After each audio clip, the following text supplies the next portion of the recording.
Donc, je m'appelle Clara Dequin, je suis actuellement en deuxième année de licence de psychologie au campus Sciences Humaines et Sociales de Nancy. Dans mon temps libre, j'ai été embauchée en tant qu'étudiante ambassadrice il y a un peu plus de presque 2 ans, 1 an et demi.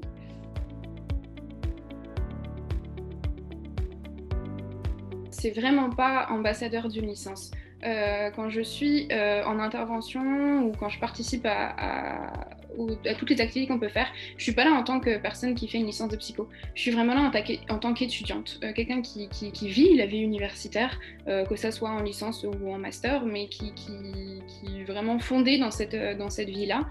Et on est là pour partager, alors pour témoigner déjà, pour avoir du témoignage direct et aussi pour répondre aux questions, mais très concrètes en fait. C'est très bien d'avoir un professeur principal, d'avoir des psychologues de l'éducation, d'avoir tout ça qui peuvent répondre aux questions très concrètes sur la filière, tout ça. Mais il y a aussi des questions très bêtes, mais très très bêtes du style comment je vais au campus? Est-ce qu'il faut que je prenne le train? Où est-ce que je dors? Comment je gère mes études? Le midi, je mange où? Et ça, c'est des questions où un psychologue de l'éducation, il ne pourra pas forcément vous répondre parce qu'il n'a pas cette formation-là, alors que nous, on l'a. On est là pour parler de tout ça, commencer à les appréhender un peu et à leur montrer qu'est-ce que ça va être que la vie étudiante. Et c'est une bonne manière de... On est un peu, j'ai souvent cette expression-là, on est les miroirs en fait de ce que leur avenir pourra être en place avec eux et ça se passe très très bien et les ambassadeurs sont très contents, les lycéens sont très contents.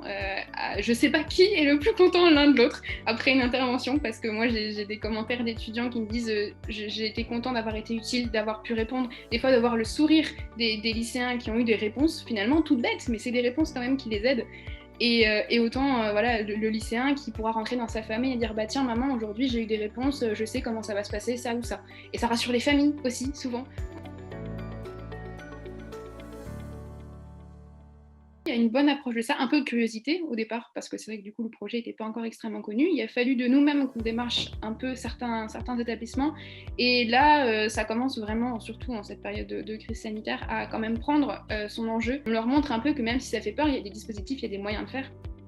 Ça rassure beaucoup les lycéens et forcément les chefs d'établissement qui ont à cœur de pouvoir aider leurs lycéens à partir plus loin dans la vie étudiante sont très contents.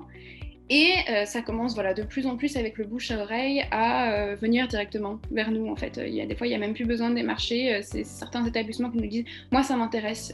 Faites venir vos jeunes, vos ambassadeurs chez nous parce que votre projet m'intéresse. » Donc évidemment, quand on a su ça, nous, on se dit qu'on a tout réussi.